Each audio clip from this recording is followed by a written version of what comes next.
할렐루야.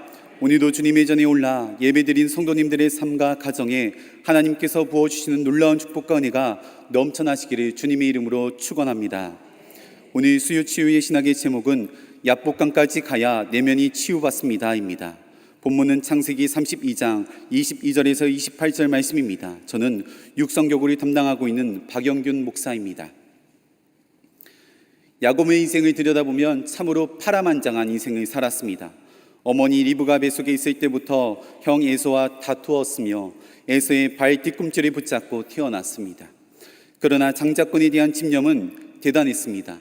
형 에서에게 팥죽 한 그릇에 장자권을 샀으며 눈이 잘 보이지 않는 아버지 이삭을 속여서 형 에서를 대신해 아버지의 축복을 받았습니다. 이 일로 형 에서는 복수심에 불타오르게 되었고 죽음의 위협을 느꼈던 야곱은 외삼촌 라반의 집으로 도주하였습니다. 그러나 외삼촌 라반의 집에 가서도 14년이라는 세월을 일만 하며 지냈습니다. 왜냐하면 외삼촌 라반의 둘째 딸 라헬을 사랑했기 때문입니다. 외삼촌 라반은 7년 동안 열심히 일하면 둘째 딸 라헬과 결혼시켜줄 것을 약속하였습니다. 그러나 외삼촌 라반에게 속아 첫째 딸 레아와 첫날 밤을 보내고 결혼하게 됩니다. 외삼촌 라반은 7년이 더 일하면 라헬을 주겠다 약속합니다. 야곱은 외삼촌 라반의 집에서 총 14년을 일하고 겨우 라헬과 결혼하게 되었습니다.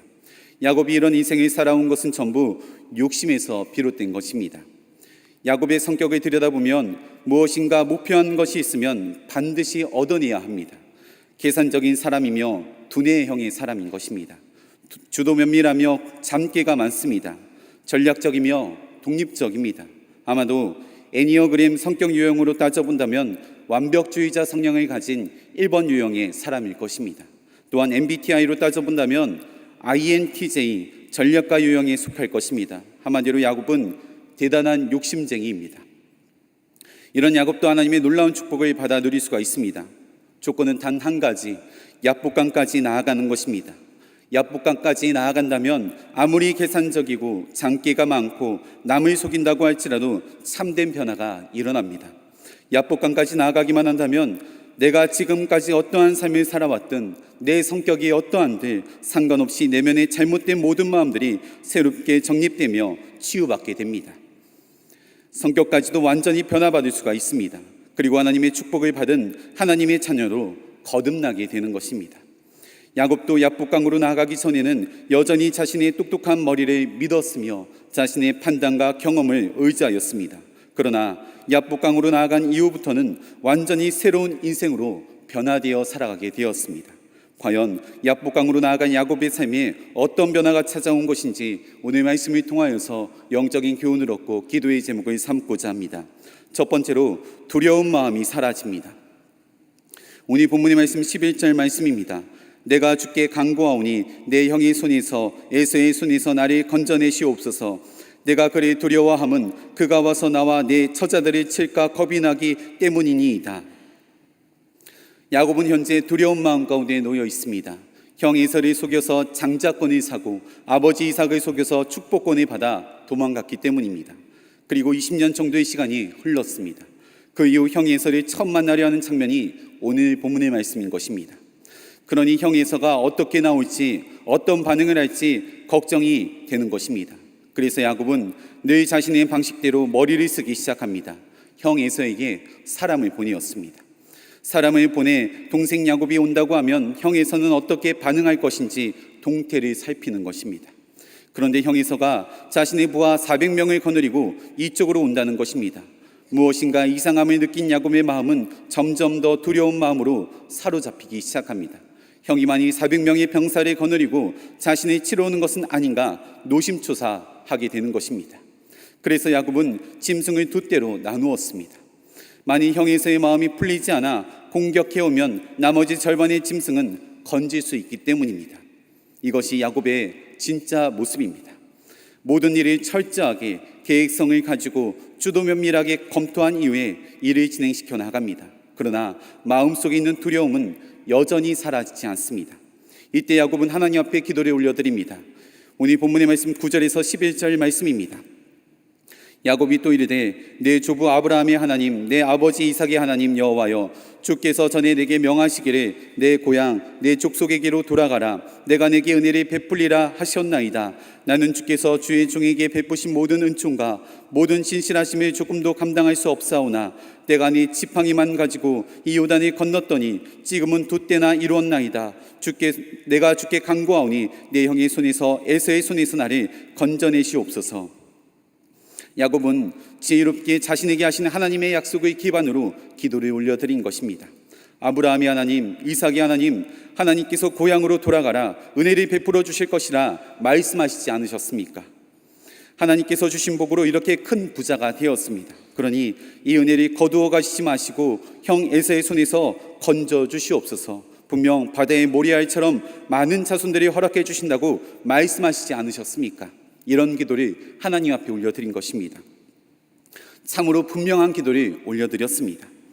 그런데 문제는 그 다음입니다. 하나님 말씀에 의지하여서 참고 인내하며 형 에서에게 담대한 마음으로 나아가야 합니다. 그러나 이런 모습과는 다르게 형 에서에게 줄 선물을 고르고 있습니다. 염소 220마리, 양 220마리, 낙타 30마리, 소 50마리, 나귀 30마리. 자신이 원래 하던 방식 그대로 자신의 생각과 판단에 의지하여서 많은 선물들을 준비하고 있는 것입니다. 기도하다가 하나님께서 주신 지혜라 생각이 들어서 형 에서에게 보낼 짐승들을 최대한 길게 늘어뜨립니다. 혹시라도 형 에서가 잔뜩 화가 났다가도 길게 오는 선물을 보면서 마음이 누그러지길 원했습니다. 그러나 마음은 여전히 불안하였습니다. 그제서야 야곱은 야복강가로 나아갑니다. 그런데 이 또한 두려운 마음에 가족들이 먼저 보내고 최대한 늦게 가기 위하여서 야복강가에 혼자 남았던 것입니다. 여기서 야곱은 천사와 밤새 씨름하였습니다. 밤새 씨름했다는 것은 온 힘을 다해 하나님 앞에 기도했다는 것입니다. 자신이 할 수 있는 모든 것을 총동해 보았지만 도저히 혼자 힘으로 해결할 수가 없는 것입니다. 그래서 야곱은 하나님께 답을 얻기 위하여서 밤새 천사를 붙잡고 놓아주지 않았습니다. 하나님께 정확한 기도를 올려드렸지만 마음 한편에는 불안하였습니다. 형 에서를 위하여서 많은 선물들을 준비하였지만 답답한 마음은 떨쳐지지가 않았습니다. 이 마음 때문에 밤새 천사와 씨름하였던 것입니다. 날이 새어갈 때쯤 천사가 이름을 묻습니다. 야곱이라 대답합니다. 그러자 천사가 이렇게 말합니다. 28절 말씀입니다. 그가 이르되 내 이름을 다시는 야곱이라 부를 것이 아니요 이스라엘이라 부를 것이니 이는 내가 하나님과 및 사람들과 겨루어 이겼음이니라. 야곱의 이름이 바뀌는 순간입니다. 이는 단순히 야곱에서 이스라엘로 이름이 바뀐 것이 아니라 존재 자체가 바뀐 순간입니다. 야곱의 마음이 이전과는 완전히 다르게 새로워졌습니다. 하나님이 진심으로 믿어지기 시작하였고 두려웠던 마음이 완전히 사라지게 된 것입니다. 기도를 마친 야곱은 다리를 절뚝거리면서 걸어 나옵니다. 이는 밤새 천사와 씨름할 때 천사가 야곱의 환도뼈를 쳤기 때문입니다. 사실 원래 야곱이었다면 이 상황에서 더 많은 걱정과 근심을 가지고 불안하고 절망하였을 것입니다. 앞에서도 이야기하였듯이 형 에서가 400명의 병사를 거느리고 오는데 이 다리를 절뚝거리고 있으면 큰 어려움에 처할 수도 있기 때문인 것입니다. 그러나 이제는 더 이상 야곱이 두렵지 않았습니다. 하나님이 믿어지기 시작했고 하나님께서 도와주실 것을 분명하게 확신했기 때문입니다. 상황은 변한 것이 아무것도 없습니다. 하지만 야곱의 마음이 완전히 뒤바뀐 것입니다. 지금까지 야곱은 자신의 생각과 판단에 의지하였습니다. 그러면서도 끝까지 하나님께 부르짖어 기도하였습니다. 그러나 도저히 자신의 힘으로 할 수 없는 상황이 오자 모든 것을 내려놓고 야복강가로 나아간 것입니다. 자신의 생각과 판단, 경험과 지식 모든 것을 내려놓고 하나님께 나아가자 그때서야 하나님 앞에서 답을 얻을 수 있게 되었습니다. 사랑하는 성도님들, 야곱의 모습을 보는데 꼭 우리들의 모습을 보는 것 같습니다. 삶의 다양한 어려움들을 마주하게 됩니다. 그럴 때 내 생각과 판단, 경험과 지식 모든 것을 총동원하여서 문제와 어려움을 해결해 나가려고 합니다. 그러면서도 하나님께 기도하는 것은 잊지 않습니다. 간절히 기도합니다. 그러나 여전히 불안한 마음, 답답한 마음이 이 속에 남아 있습니다. 이때 우리가 분명하게 기억해야 할 것이 한 가지가 있습니다. 바로 야복강가로 나아가야 한다는 것입니다. 내 삶의 문제와 어려움을 다 내려놓고 하나님과 1:1로 독대하며 씨름하며 나아갈 때 삶의 진정한 답을 찾을 수 있습니다. 두려운 마음이 사라지고 모든 상황을 새롭게 해석하는 눈이 열려지게 됩니다. 바라기는 어떤 문제와 어려움이 다가온다고 할지라도 야복강가로 나아가 하나님께서 주시는 참된 복을 받아 누리시는 저와 여러분 되시기를 간절히 축원합니다. 두 번째로는 하나님만 의지해야 됩니다. 야곱이 야복강으로 나아가기 전까지는 형 에서와 야곱 사이의 문제였습니다. 그러나 야복강으로 나아간 순간부터는 더 이상 형 에서와의 문제가 아닙니다. 이제는 하나님과 야곱 사이의 문제가 된 것입니다. 야곱은 하나님과 밤새 씨름하였습니다. 오늘 본문의 말씀 24절입니다. 야곱은 홀로 남았더니 어떤 사람이 날이 새도록 야곱과 씨름하다가 야곱은 하나님께서 내게 축복해 주시지 않으면 가지 않겠다 말하는 것입니다. 다시 말해 하나님께서 내가 지금 처해 있는 모든 문제에 답해 주시지 않으면 한 발자국도 움직이지 않겠다 말하고 있는 것입니다. 두 손 두 발 걷어붙이고 하나님과 대면하여 문제의 답을 직접 찾겠다는 것입니다. 야복강으로 나아간 순간부터 의지하는 대상이 완전히 바뀌게 되었습니다. 지금까지는 자신의 힘과 능력, 권력과 지위를 의지하였습니다. 그러니 자신이 가지고 있는 짐승들을 길게 줄지어서 형 에서의 마음을 누그러지게 하려고 했으며 자신에게 속한 사람을 보내어 형 에서의 동태를 살폈던 것입니다. 그러나 이제는 돈과 권력이 아닌 하나님만 의지하며 나아갑니다.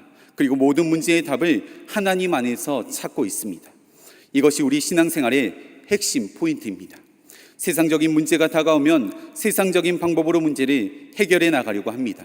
그러나 하나님을 믿는 사람들은 세상적인 문제가 다가와도 하나님께 나아가 문제를 해결받아야 하는 줄 믿습니다.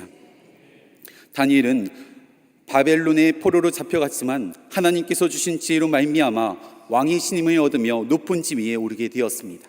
그러나 다른 고관들이 다니엘을 시기하여 그의 함정에 빠뜨리려 하였습니다. 그들은 다니엘이 매일같이 하나님께 기도하는 것을 알고 다리오 왕에게 가서 오직 왕 외에 다른 신에게 기도하지 못하는 법을 제정하였습니다. 왕의 조서에 도장이 찍히면 왕도 함부로 그 말을 번복하기가 어렵습니다. 그러나 다니엘은 이 조서에 왕의 도장이 찍힌 것을 알면서도 하루에 3번 윗방에 올라가 하나님께 기도하는 것을 멈추지 않았습니다.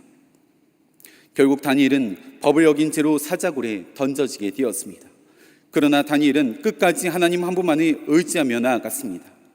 성경 속의 이야기라 남의 이야기처럼 소설 속의 이야기처럼 다니엘은 당연히 하나님만 의지해야 한다 여겨질지도 모르겠습니다. 그러나 성경 속의 이야기가 아닌 오늘날 우리의 이야기라 생각해보면 참으로 아찔합니다. 사자굴에 던져진다면 바로 죽음인 것이기 때문입니다. 만약 우리가 그런 상황에 놓인다면 먼저는 인간적인 방법을 충동원해보고 안 되면 마지막으로 자포자기하는 심정으로 하나님께 간구했을 것입니다. 제가 다니엘이었다면 다리오 왕에게 무릎을 꿇고 싹싹 빌어 그의 마음을 돌이키려고 노력하였을 것입니다. 왜냐하면 다리오 왕은 다니엘을 좋아하였습니다. 그러니 조서에 왕의 도장이 찍힌다고 한들 왕이 한 말에 번복하는 것이 어려운 일이지 못하는 일은 아니기 때문입니다. 그러나 다니엘은 이 모든 대안들을 차단하고 오직 하나님 한 분만을 의지하였던 것입니다. 그런데 여기서 놀라운 믿음의 비밀이 숨어 있습니다. 이렇게 믿음이 한 번, 2번 쌓이면 그 이후에는 담대한 마음이 생겨 앞으로는 더 이상 다른 방법으로 문제를 해결받을 수 없다는 것입니다. 이제 모든 문제는 하나님 안에서 해결받게 됩니다. 이것이 믿음의 경륜입니다. 믿음은 쌓이면 쌓일수록 더 큰 믿음을 만들어냅니다. 성경의 인물 다윗도 처음부터 큰 믿음을 가졌던 것은 아닙니다. 다윗도 인간적인 방법으로 문제를 해결해 나가려고 했던 순간들이 많이 있었습니다. 때때로 두려운 마음이 찾아올 때도 있었습니다. 시편 28편 1절 말씀 보시면 여호와여 내가 주께 부르짖으오니 나의 반석이여 내게 길을 막지 마소서 주께서 내게 잠잠하시면 내가 무덤에 내려가는 자와 같을까 하나이다. 하나님께 기도해도 아무 응답이 없자 무덤에 내려가는 자처럼 죽을 것 같습니다 라는 고백입니다. 그러나 광야에 홀로 외로이 있을 때 하나님이 지켜주셨던 그 순간들을 기억하였고 온갖 짐승과 적군들로부터 보호하여 주셨던 하나님을 다윗은 순간순간 잊을 수가 없었던 것입니다. 다윗이 골리앗을 때려잡았을 때에도 한순간에 만들어진 믿음이 아닌 그 믿음이 쌓이고 쌓여서 다져진 믿음이었던 것입니다. 사랑하는 성도님들, 내 힘과 능력이 아닌 하나님만 의지하시기를 바랍니다. 세상적인 방법으로 문제를 해결하는 것이 아닌 하나님의 방법으로 문제를 해결해 나가시기를 바랍니다. 그럼 이 믿음들이 쌓이고 쌓여 확신으로 변화되며 더 큰 믿음으로 하나님께 나아가게 될 줄 믿습니다. 바라기는 하나님 한 분만에 의지하는 견고한 믿음으로 세상을 깜짝 놀라게 하시는 하나님의 자녀들이 다 되시기를 간절히 축원합니다. 마지막 세 번째로 삶의 목적이 변화됩니다. 야곱이 야복강가에 씨름한 이후에 삶의 목적이 완전히 바뀌게 됩니다. 이전까지는 자신의 꿈과 목표를 위하여 살아갔다면 이제는 하나님을 위하여 살아가는 것입니다. 원래 야곱의 꿈은 장자권을 얻어서 하나님께서 주시는 축복을 마음껏 누리며 살아가는 것이었습니다. 예쁜 마누라 라헬을 얻어서 행복한 가정을 꾸리는 것이 인생의 목표였습니다. 비록 외삼촌 라반이 집에서 일만 했지만 악착같이 벌어서 부자가 되는 것이었습니다. 그러나 천사와 대면하여 씨름한 이후에는 그의 삶의 목적과 이유가 완전히 바뀌게 되었습니다. 하나님을 예비하는 것입니다. 이 사실을 어떻게 알 수 있냐면 야곱이 어려운 문제를 만났을 때 그의 삶의 태도를 보면 고스란히 드러납니다. 야곱은 형 에서와 화해한 이후에 세겜 땅에 머물게 되었습니다. 이때 그의 딸 디나가 세겜의 추장에게 부끄러운 일을 당하게 되었습니다. 야곱의 아들들은 이에 대한 복수를 하며 그 지역과의 관계가 더욱더 심각하게 악화되었습니다. 너무나도 안타까운 일을 당하였지만 이때 야곱은 하나님 앞에 나아가 하나님을 예배합니다. 베델로 올라가 제단을 쌓으라는 하나님 말씀에 순종하였습니다. 베델은 야곱이 하나님을 처음 만났던 하나님을 만난 장소입니다. 자신의 딸이 부끄러운 일을 당한 그 순간에 처음 하나님을 만난 장소에서 예배했다는 것은 신앙의 기본인 하나님께 돌아가 다시 한번 하나님만을 의지하며 그분의 보호하심을 구하는 야곱의 삶의 태도를 들여다볼 수 있습니다. 그리고 야곱은 자신뿐 아니라 가족 모두에게 이방 신상들을 버리고 정결하게 하라 명령하였습니다. 가족도 하나님께 인도하여 함께 예배하기를 원하였던 것입니다. 뿐만 아니라 야곱은 생의 마지막 순간에도 하나님 앞에 예배 올려드리기를 원하였습니다. 야곱은 총리가 된 아들 요셉 덕분에 노년의 삶을 애굽에서 보내게 되었습니다. 그러나 야곱은 아들 요셉에게 이렇게 부탁합니다. 자신이 죽으면 애굽이 아닌 가나안 땅에 묻어달라 요청하였습니다. 그리고 침상 머리맡에서 하나님을 예배하였습니다. 이 예배는 하나님을 향한 감사의 고백이자 여전히 하나님의 약속을 기억하고 있는 야곱의 삶의 태도를 보여주고 있습니다. 이처럼 야곱이 야복강가로 나아간 순간부터 삶의 방향과 목적이 바뀌었습니다. 하나님께서 야곱을 이스라엘로 불러준 순간부터 완전히 다른 인생을 살아갔던 것입니다. 야곱이라는 이름의 뜻은 발꿈치를 잡은 자, 속이는 자라는 의미입니다. 또한 이스라엘 이름의 뜻은 하나님과 겨루어 이긴 자, 하나님이 다스리신다라는 의미입니다. 야곱은 더 이상 남을 속이는 자가 아닌 하나님의 통치를 받는 자로 거듭난 것입니다. 고통 중에 있을 때라도 하나님을 예배하였습니다. 삶의 끝자락에서도 하나님만을 예배하였습니다. 그러자 하나님께서는 놀라운 축복을 그에게 부어주셨던 것입니다. 오늘 본문의 말씀 26절입니다. 그가 이르되 날이 세려하니 나로 가게 하라. 야곱이 이르되 당신이 내게 축복하지 아니하면 가게 하지 아니하겠나이다. 하나님께서는 야곱의 기도를 잊지 않으시고 자신의 욕심으로 얻어내려고 했던 복뿐만 아니라 하나님께서 주시려고 하였던 복, 이 모두를 그에게 허락하여 주셨습니다. 야복강으로 나가기 전 야곱은 자신의 욕심으로 장자의 축복과 또 이성의 사랑과 많은 물질들을 얻기 원하였습니다. 그런데 야곱이 야복강으로 나아가 하나님을 예배한 순간부터 욕심으로 얻으려고 하였던 축복뿐 아니라 하나님께서 야곱을 떠나지 않겠다는 임마누엘의 축복, 요셉을 통해 하나님의 약속이 흘러가는 자녀의 축복, 밤하늘의 별과 같이 바다의 모래알과 같이 번성케 하는 자손의 축복을 모두 그에게 허락하여 주셨던 것입니다. 야곱의 인생을 본인 스스로가 돌아보면서 험악한 인생을 살았다 고백합니다. 이는 전부 자신의 욕심과 이기심, 거짓말로 인하여서 비롯된 것이었습니다. 그럼에도 하나님께서는 이 모든 것들을 변화시켜 하나님의 놀라운 축복으로 응답하여 주시며 채워주십니다. 야곱이 받은 축복을 보면 고생한 것에 비해 너무도 큰 축복을 받았으며 그 안에 하나님의 사랑과 배려가 숨어 있습니다. 솔로몬도 하나님 앞에 1000번째 예배를 올려드렸습니다. 그러자 하나님께서는 솔로몬이 원하는 것은 무엇이든지 들어주시겠다 말씀하십니다. 이때 솔로몬은 백성을 잘 다스릴 수 있는 지혜를 구하였습니다. 이는 솔로몬의 삶의 목적이 무엇인지를 분명하게 보여주고 있습니다. 솔로몬은 언제나 하나님을 예비하기 원하였으며 하나님께서 맡겨주신 백성을 잘 다스리기 원하였습니다.